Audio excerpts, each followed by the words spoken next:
states created the federal government. This was Wellesley, Massachusetts, a bedroom community not too far from Boston. You walk in there and go green, green this, green that, all this material about going green, right? And they had a display of Rachel Carson's Green Wellesley campaign. This was in Keene, New Hampshire. Preserve America, go green. This was in Indianapolis, Indiana. I was in Indianapolis, downtown. Indianapolis does not belong to ICLEI, but they have an office of sustainability, the mayor's office, and they're passing out these little comic kits to give to children. It's all about saving the planet. Nothing about saving the country. Nothing about saving the Constitution. It's about saving the planet. And most of the stuff in there is stuff that you would, nothing wrong with, closing the windows and, conserving energy. That's all well and good, but they're conditioning people to think globally, right? The young lady that was handing these out at a table like this in downtown Indianapolis, I asked her if she ever heard of Agenda 21. Never heard of it. You just make me confirm what I've been saying for I don't know how many years. I've been jumping up and down. Even my kids thought I was nuts and stuff. Well, you know what I say? We may be crazy, but we're not stupid, No, and I says, look what you're teaching. Then when he started going to school, he's got one in, I guess, kindergarten now. And he's going to preschool. And I says, remember Hillary, what she said? It takes a village to raise a child. They're not talking about a village, they're talking about the federal government. Right. And they look at me, what do you mean by that? Because her family, or his wife's side, real all college, no here. And now. Oh, you mean members of Congress? Yeah, and my son goes to me about a month ago. Dad, it says, Jamie said something about you the other day. So, it was good. I said, well, what did she say? He says, that's been right over. I'm ready to find other people who are going to get involved and other people who are going to know about this so that we can go in there and we can say, not our town. So, but thank you for having me. I want to tell you about two developments that are very concerning nationwide. One of them you can read about in today's Wall Street Journal, and it's about this national forfeiture abuse going on, where the federal government comes in and claims that property is somehow connected to drug activity. And even though you're not connected to drug activity, this is a hotel owner in Massachusetts right now, where the local police have gone and made arrests over the past year, several years at various times, as they have in many hotels and at many businesses nationwide. But the federal government can come in and say, even though you're an innocent owner of the hotel, that they can grab the hotel and basically auction it off, and the federal government and the local government get to keep the proceeds. This is just an incredible scam. Also, cars are being stopped throughout the nation where there's a search, and if you have, many people have their money in gold now and in cash, and if there's a search and they find gold or cash, they can just take it, and they're taking tens of thousands of dollars, hundreds of thousands of dollars from people, and I've put some stories up on Facebook. Don't think it just happens in Tennessee. This is happening nationwide. This is a huge, huge problem. There's a huge incentive because of the way the government gets to keep this money, whether they seize your guns, they go to your house for some other purpose, and they grab your guns at the same time and don't return them, or whether they take your cash or your gold or your business or your land or your building. This is really being underreported nationwide. Underreported. Now, I was just glad to see in this article in the Wall Street Journal today that the Institute for Justice, which is not a government organization, it's a private litigation group that operates out of Washington. It's a group that came in and defended Susan Kelo with the Little Pink House down in New London unsuccessfully. They're very, very good, but they were unsuccessful ultimately, in that case.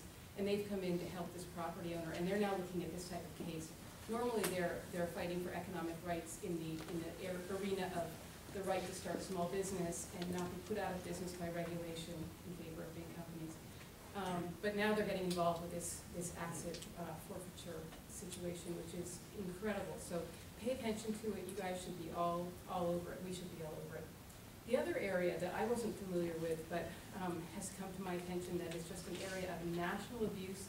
And again, like what I just mentioned with the forfeiture situation, there's this perverse incentive for the government to earn money off of selling something it doesn't own, and that's your kids. your kids. Bet. And I am not being sensational. I would have thought a year ago that to say this, that this was something, you know, sensational and untrue and an overstatement based on a few cases, but just in Connecticut, I understand that the state judicial system, by declaring that that parents are unfit to care for a child, and these may be very good parents, or there may be one parent who's not really great, but another parent that is. But if the court system can somehow declare that the child is best if it's not with its parents and goes to foster care, the state gets hundreds of thousands of dollars in the first year immediately. And there is this national scandal. I know that it's really out of control in California. There are a lot of posts, a lot of national groups devoted to this situation right now. But your kids will be taken away. And again, it's sort of like taking away guns. They just need a reason to go to your house. It doesn't have to be about guns. They can be there for another reason and take your guns.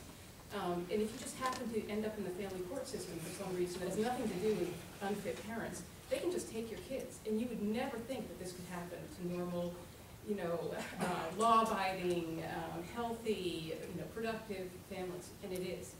So unless your children don't have a birth certificate. Yeah, good point. They can't do it. yeah. They won't. They don't know you're a ghost. The money comes from the federal government. The federal government pays the state of Connecticut, and it's become this nationwide racket in moving kids out of their private homes into foster care for money. And I would never have believed it, and it's not just through DCF. Mondale Act, 1970s. Yeah. Oh, absolutely true. It's a frightening thing, and I can't tell you how important it is to go back and study Nazi Germany. To study what events led up to. I remember wondering as a high school student, how could this happen? How could a country that was so advanced and civilized and, you know, educated and good people were there, and they didn't think this was happening. And now when I see a police car suddenly in a small town, all these police cars going down the road and they're doing whatever, and I think, am I like one of those Germans in Germany that just thought, oh, they're just getting some bad guy out of that house. I didn't realize, you know, that they were rounding up the Jews or whatever. But we need to pay attention because this is very, very serious, and I'm not the kind of person to blow things up out of proportion and to scare people. That is not what my whole focus in my campaign was totally different, but I'm so stunned by what I'm seeing, and I urge you to pay attention to these two developments. So on the latter development, I'm collecting information now. If you have any information about this, it's not just DCF. Don't think it's just that agency that's a problem. There's also another Wall Street Journal story from about a month ago. This took place in Pennsylvania. 2 judges were sent to prison. The judges were actually taking kids that were sent into the criminal court system for, you know, minor random things, maybe swearing at a Privatized prison. like that. Not a good thing to do, but it's not something that some kid in jail over. And they were sending these kids who had really done nothing to jail. And no one could figure out, I mean, these mothers had lost their kids. Kids committed suicide. Good kids who were sent to jail committed suicide. And these mothers screaming on the television and the news cameras, crying and swearing at judges who had killed their kids. Well, finally, there was an investigation. Finally. And it was found that these judges had accepted millions of dollars as bribes for sending more kids to new prisons because the people who built the prisons were paying them off to send kids there. I can't tell you how serious this is. I can't tell you how scary this is. It's worse. But the only way we can collect these stories and work on this together is if we share information. Facebook's a good way to do it. I mean, you can shut down at any time. Who knows who Facebook, you know, ultimately where Facebook goes. But it's a good way to get information out there. It's a good way to share information for now. But we need to know who's on our side, and there are groups that are collecting information and working on these issues, and I just urge you to get involved, because you think it's not going to happen to you, it's not going to happen to your family, and I'll give you one last story to tell you. We're heading in the direction where that's just not true. It will happen to all of us. I have a friend who is an organist at a church in the Farmington Valley area. He's from Argentina, and I helped him with his green card and things once when he wasn't getting good response from a lawyer. Just helped him out, and I wanted to say thank you, and he came to dinner, and I got to know a little bit about him. Well, when I invite a guest to dinner from another country, I read about their country so that I can, you know, be respectful and appreciative of where the culture that they come from. And I was shocked when he told me the story. I told him about how in college I met some Argentinians, but I wasn't really impressed with them. They were not nice people. And he said, well, there are 2 types of Argentinians, Martha. You know, I go to parties in Boston where there are Argentinians here in college, and there are 2 groups, and they don't like each other. And he said, just to give you an example, we were having a Christmas party when I was a young boy in the 80s, and my uncle, who was a minister from Switzerland, was visiting. And he was an outspoken minister, he was very involved, he wrote prolifically, and he was visiting at a Christmas party at our house. And one of those green cars drove up during the party, and my parents said, go to the kitchen. And all the kids were sent to the kitchen. And they came in and they grabbed the minister, and he was taken away and never seen again. That was Argentina in the 80s. I don't remember what year it started and when it ended. People were just disappearing. And when you see these trends, when you see things that don't make sense, when you see kids being sold for money, kids being sent to jail for money, private property being grabbed, not to build a school, but just raw power grabbing it to sell it for the money because the government can do that. And then you see big business, and that's part of the protests. And, you know, there's some legitimate, you know, even a broken clock is right twice a day. These Wall Street protests. You know, people are angry about big business and government being in bed together, and there's legitimacy to that anger. But just stay aware and really thank you all for. If you see something, say something. Yeah, but the other way around. You know what you were talking about is true. I mean, there's no attention on all of this stuff. I try to put a little light on it too, you know. A lot of bad stuff going on there, you know. I mean, really unbelievable bad stuff. Exactly. Dicor, CIA, it's just unbelievable. Well, what I was hoping, maybe, you know, we are Change. This is we're the local Connecticut chapter. We are Change Connecticut. I'm Howard Nemo. I do a radio show. And we talk about all these truth issues and all that other stuff and try to raise awareness of the things they don't say. In fact, the quote of the show is, we report the news the mainstream media ignores, which is like this. I did one on the prison system and the criminal justice system 2 shows ago.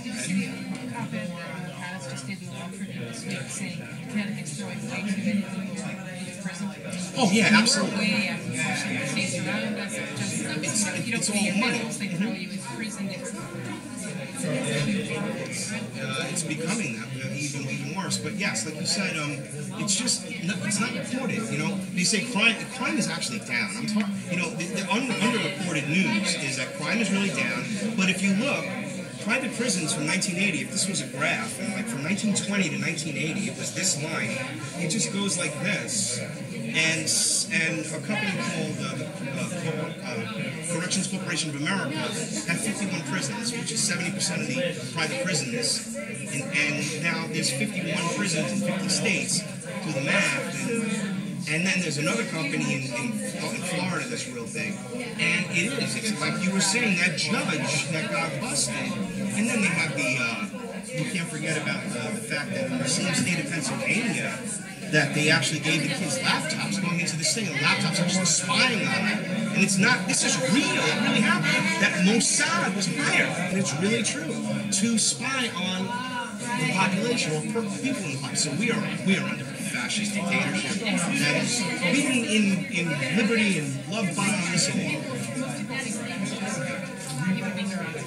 if I haven't been exposed to it, I haven't had a family member. It's like if you were in Argentina in the 80s and nobody had driven up in a green car to take a member of your family. You just thought it was happening to people who were doing things that are, well, they must have done something bad. That's why they're disappearing. That wouldn't happen to us. It is the Nazi thing, like you said, the whole idea, you just can't believe it. Well, they're banging in that door and going to that apartment because there must be somebody did something bad. They're going to a murder or something. It's just absurd. Don't assume it was left by accident. If you see something, say something.